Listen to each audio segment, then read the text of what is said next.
There are rumors of a Fujifilm X E5, a new model in the enthusiast line from Fujifilm, already in the summer of 2025. We will have a look at the rumors and the X-E line of cameras in this video.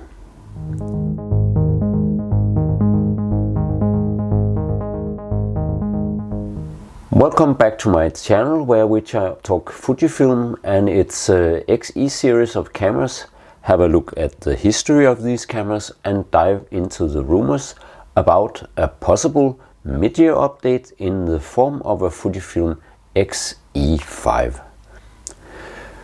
Note that there are chapters below, so if you want to skip directly to the rumor section, you can do that. But I think that a brief look at the history of this line of cameras is very interesting, as there has been a lot of change during its life. Some changes that have not been well received, others that were very welcome. That's where we will start. I got my first Fujifilm cameras in 2014, where I was sponsored by Fujifilm. Disclaimer: I haven't been sponsored by them for the last 6 or 7 years, so this is a totally independent view. The first camera I got was an XE2S and a XT1, two cameras with the same second generation 16 megapixel X-trans sensor and a very similar feature set. By the way, the same sensor is also found in the X100S and the X100T, whereas the X Pro series skipped the second generation X-trans sensor. As I came from being mainly a Canon DSLR user, the new XT1 style suited me best, but the XE2S had a lot of things going for it. The built-in mini flash, the small size camera body, and most of all the rangefinder style. Though it was not a rangefinder, and it didn't have the hybrid viewfinder of the X Pro and the X100 series, but it mimicked this quite well. The XE2S only had very slight improvements over the XE2, with internal firmware being the major part of it. Compared to this, the changes from the previous generation XE1 to the XE2 were larger, including a relocated Q button, separate AEL and AFL buttons, but also some internal changing like face recognition autofocus. But the major internal change was from the X-trans first generation sensor to the second generation, including changes in the processing engine, and that also meant in film simulations.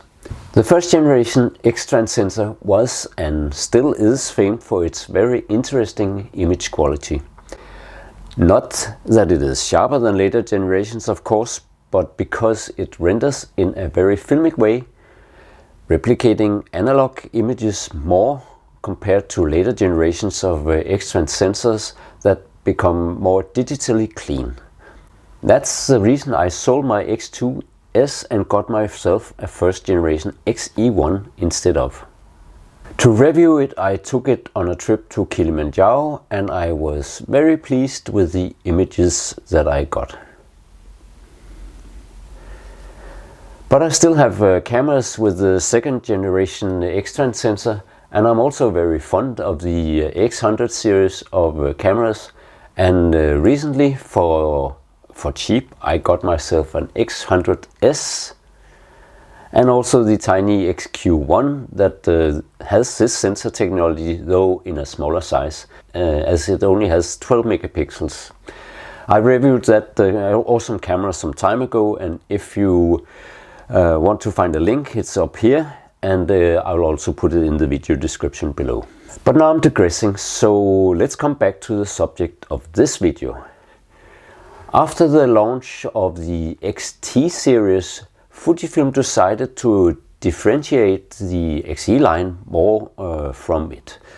That is reflected in the next generation XE3 that I haven't owned. This camera shrunk in size, had some physical buttons removed, and was generally simplified. The change in size was welcomed, and so was the bump in resolution using the 24 megapixel third generation X-trans sensor.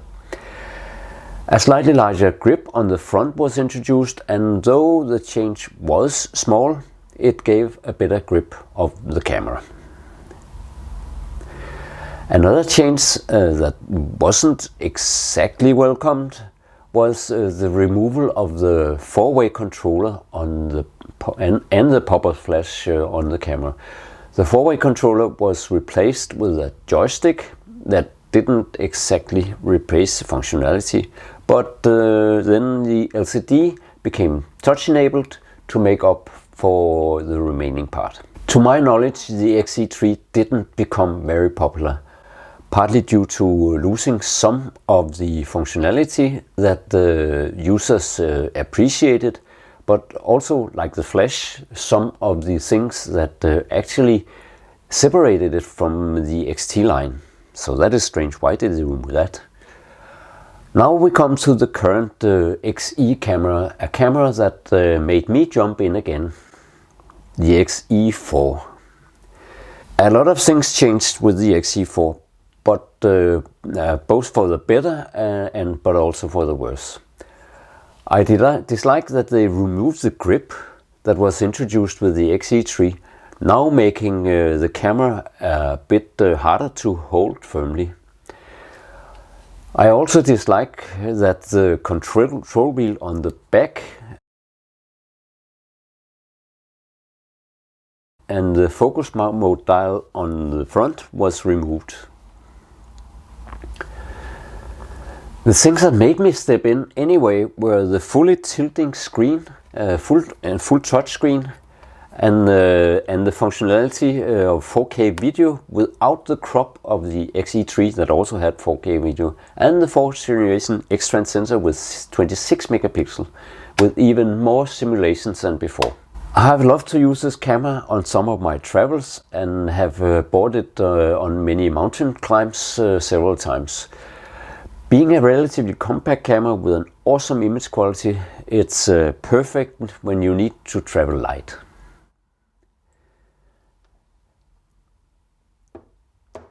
Now let's look at what rumors and expectations are out there.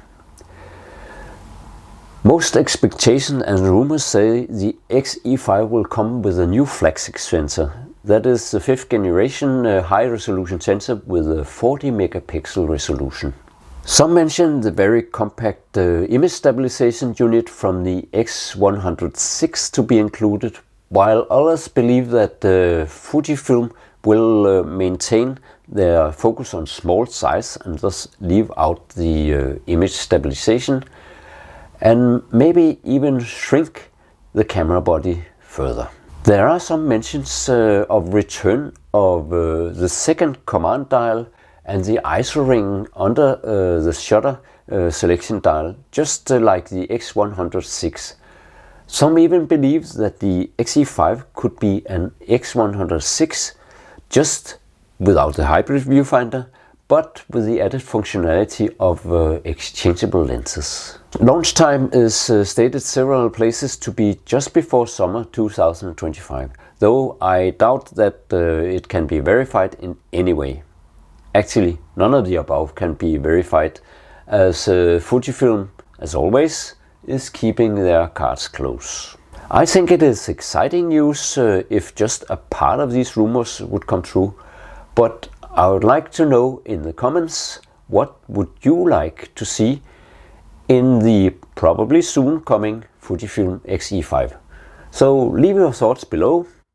That was all for this time, but before you leave, please subscribe to my channel and also hit the like button on this video, as it will help me grow this channel and bring more content to you, dear viewer. So thank you very much for now, and bye.